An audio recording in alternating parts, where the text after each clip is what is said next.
Aujourd'hui, on va voir l'utilisation d'un capteur GY521. Donc c'est celui-là. Donc c'est un MIMS, c'est un circuit intégré qui intègre trois capteurs.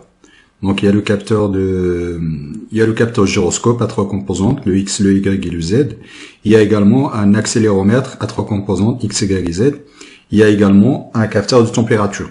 On a 7 valeurs. Donc il y a 3 fois 2 plus 1. Donc le capteur donc est de mesurer donc l'accélération dans les trois axes. Il permet également de mesurer la vitesse angulaire. Donc c'est le gyroscope. Donc dans les trois axes. Donc le capteur, donc on peut utiliser l'interface ISPI, donc en utilisant le SCL ISDA, donc pour configurer la puce. Donc on peut utiliser la bibliothèque Wire Arduino qui va nous permettre de communiquer avec la puce. Donc j'ai mis un lien dans la description concernant le datasheet et les spécifications du capteur. On va juste calculer la rotation soit dans l'axe Y ou bien dans l'axe X. Le rôle et le pitch, c'est-à-dire par exemple lorsque le drone ça va bouger donc comme ça. Donc on va avoir un changement de l'angle, soit on va avoir un angle qui est positif ou bien négatif. Par exemple, si on va en bas, on va avoir un angle négatif, puis si on va monter, on va avoir un angle positif. Ensuite, dans l'autre direction, donc ça sera pareil. Donc si par exemple si le drone ça bouge comme ça ou bien comme ça, on doit avoir un changement dans l'axe Y. Donc on va utiliser une carte Arduino Mega pour la configuration du capteur. Donc on a besoin juste d'une alimentation. Donc vous pouvez alimenter le capteur soit avec une alimentation 3 volts ou bien une alimentation 5 volts. Donc il est préférable d'utiliser l'alimentation 5 volts, donc le VCC. Ensuite, donc il y a la masse. Ensuite, on va utiliser le SCL et le SDA. Donc ces deux pins là. Donc les autres pins, on va pas utiliser les autres pins. Du coup, concernant le SCL et le SDA, donc on va les brancher avec le SCL et le SDA de la carte Arduino Mega. Donc c'est le pin 21 et le pin 20. Ça c'est concernant l'Arduino Mega. Mais si vous voulez utiliser la carte Arduino Nano, donc je pense qu'il faut utiliser le pin à 4 et à 5. Donc voilà, donc on va passer maintenant à la partie programmation. On se retrouve dans la partie programmation. Donc concernant la programmation, donc on a besoin de la bibliothèque Wire, donc pour la communication avec le capteur. Donc ensuite, on va utiliser la bibliothèque Mat, parce qu'on va utiliser la fonction arctangent. Donc concernant le nombre de données, donc on va déclarer des tableaux de taille 7, donc on va déclarer la taille du tableau égale à 7. Ensuite, l'adresse de la puce. Donc ça, c'est concernant le pinout. Donc là, j'utilise une carte Arduino Mega, mais vous pouvez utiliser par exemple l'Arduino Nano, vous pouvez utiliser le pin A5 et A4. Normalement, dans les pins, c'est marqué le SCL et le STA. Donc voilà, donc on va déclarer donc ce tableau-là, donc ça va contenir les valeurs de 3 gyroscopes, de 3 axes, et l'accéléromètre et la température, donc de taille 7. Donc ensuite, il doit y avoir des valeurs de correction. Donc ici, on a mis des corrections égales à 0 par défaut. Concernant le vecteur de correction, donc ça, c'est les valeurs, par exemple, lorsque le capteur il est au repos. Donc normalement, lorsque le capteur il est au repos, on doit quand même mesurer des valeurs. Et ces valeurs-là de correction, donc on va les utiliser pour compenser la mesure réelle du capteur. Donc pour le moment, on a juste utilisé 0, mais vous pouvez faire la correction vous-même. Donc ensuite, concernant là, donc on a besoin juste donc là j'ai mis 3, donc on va déclarer un tableau de 3, donc ça va nous permettre de calculer par exemple lorsqu'on va faire tourner dans l'axe X ou bien dans l'axe Y, donc là on va récupérer des valeurs. On verra tout à l'heure donc la formule mathématique qui va vous permettre de calculer le pitch et le roll. Donc concernant l'initialisation, donc ça c'est l'initialisation de la puce. Donc j'ai mis un lien dans la description concernant les détails du programme. Donc ensuite, on va utiliser le port serré. Donc ça, on va utiliser le port serré pour observer l'évolution de l'ensemble des variables, de l'ensemble des données, soit les données de l'accéléromètre, du gyroscope ou bien du capteur de la température. Donc là, concernant la lecture des capteurs, donc on va juste utiliser une fonction, ça s'appelle readgy521.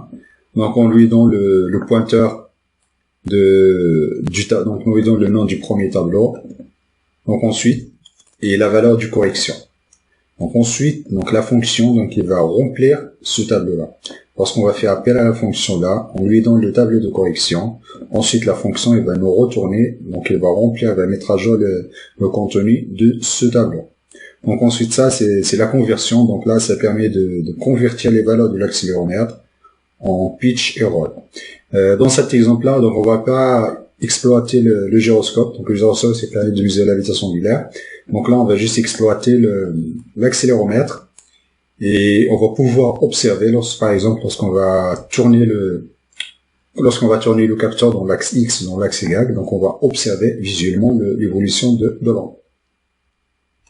Donc concernant ces deux fonctions-là, donc il y a la définition des deux fonctions. Donc la fonction, donc on va faire l'initialisation du capteur, c'est comme tout à l'heure. Donc ensuite on va faire la lecture. On va faire la lecture pendant 7 fois. Donc on va utiliser une boucle for. Ensuite ça c'est pour la lecture du capteur de température. Donc lorsqu'I égale différent de 3, donc là on va faire la lecture de 7 valeurs. Donc les 3 premières valeurs ce sont les valeurs de l'accéléromètre. Donc la quatrième valeur c'est la valeur de la température. Du coup, donc lorsqu'I égale différent de 3, donc là on va faire la lecture de l'accéléromètre et du gyroscope. C'est-à-dire on va pour les valeurs 0, 1, 2, ensuite 3 non, 4, 5 jusqu'à 6. Concernant la mesure de la température, donc on doit utiliser cette formule. Donc là on va faire la lecture du capteur. Donc ensuite là, donc on va faire la correction de la valeur de la température. Donc ça c'est la valeur de la correction qu'on voit ici. Donc c'est la valeur. Donc on va lire le capteur deux fois. Donc la première valeur, puis on va faire un décalage du 8 pour obtenir une valeur sur 16 bits ici. Donc ensuite on ajoute la valeur de correction. Donc la valeur de correction pour nous égale à 0, mais vous pouvez faire la correction. Donc concernant la conversion, donc là on donne le nom du tableau. Donc ensuite la fonction il nous retourne l'inclinaison dans l'axe X ou bien dans l'axe Y en degrés. Donc là on récupère les valeurs de l'accéléromètre, donc le X, le Y et le Z. Donc ensuite donc on utilise cette formule-là, arc tangent de X divisé par racine de Y au carré plus Z au carré. Donc ça c'est pour le pitch. Et pour le rôle, donc si Y divisé par racine de X au carré plus Z au carré.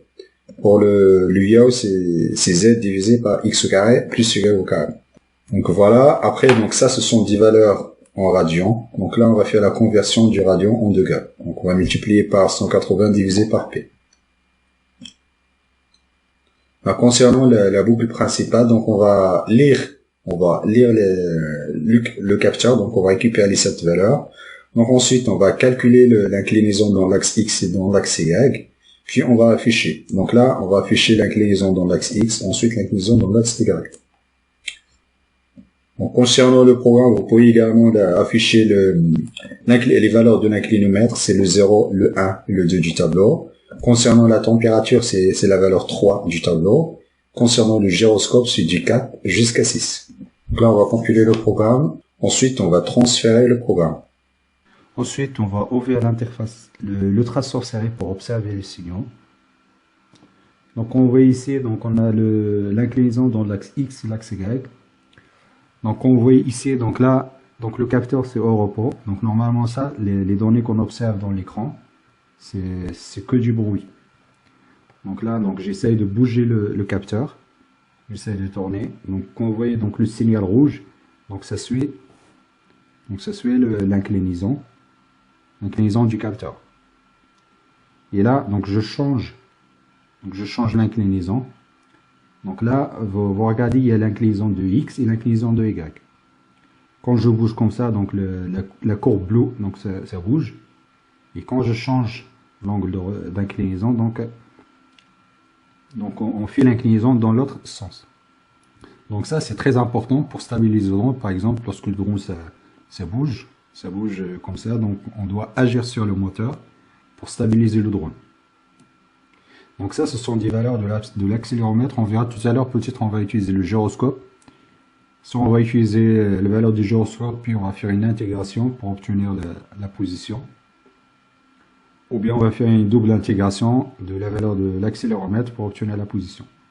Donc là, pour le moment, c'est juste une petite équation mathématique qui va nous permettre de visualiser, par exemple, lorsqu'on va bouger dans l'axe X ou bien dans l'axe Y.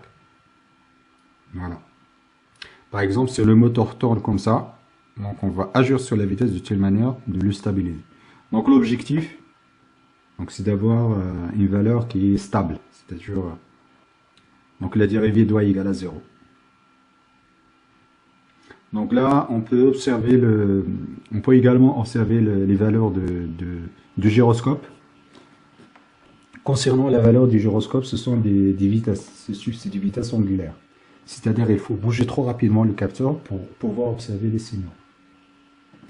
Donc là,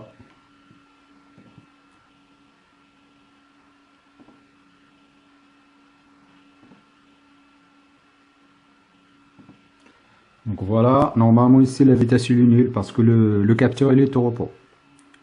Donc lorsque je fais bouger le capteur, donc là j'essaie de bouger trop rapidement pour avoir du signal.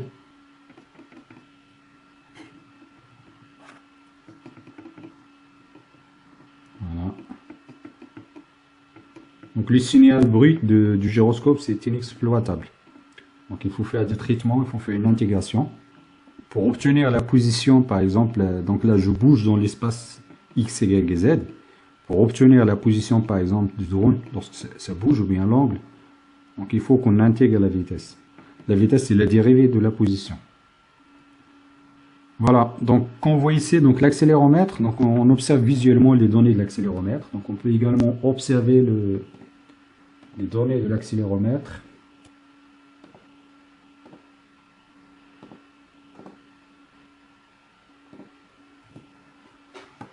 Donc là, voilà, je fais bouger. Donc on voit ici, donc il y a le X, le Y et le Z. Donc je fais bouger le capteur, donc ça bouge. Voilà. Voilà, donc les données de l'accéléromètre sont donc ils sont plus exploitables par rapport aux données du gyroscope. On verra dans la prochaine vidéo. Dans la prochaine vidéo, donc on va utiliser l'inclinaison soit dans l'axe X ou bien dans l'axe Y. Donc ensuite, donc on va faire la vitesse, on va faire varier la vitesse du moteur, donc en fonction de l'inclinaison. La valeur, ça peut varier de 0, de moins 50 jusqu'à plus 50. Du coup, on peut jouer sur le rapport cyclique, de telle manière à avoir un changement de la vitesse en fonction des valeurs de l'inclinaison dans l'axe X ou bien l'axe Y. J'ai mis un lien dans la description, vous pouvez trouver des détails, vous pouvez trouver le code, également les fonctions qui vont vous permettre d'utiliser le capteur. Je vous remercie de votre attention et à la prochaine vidéo.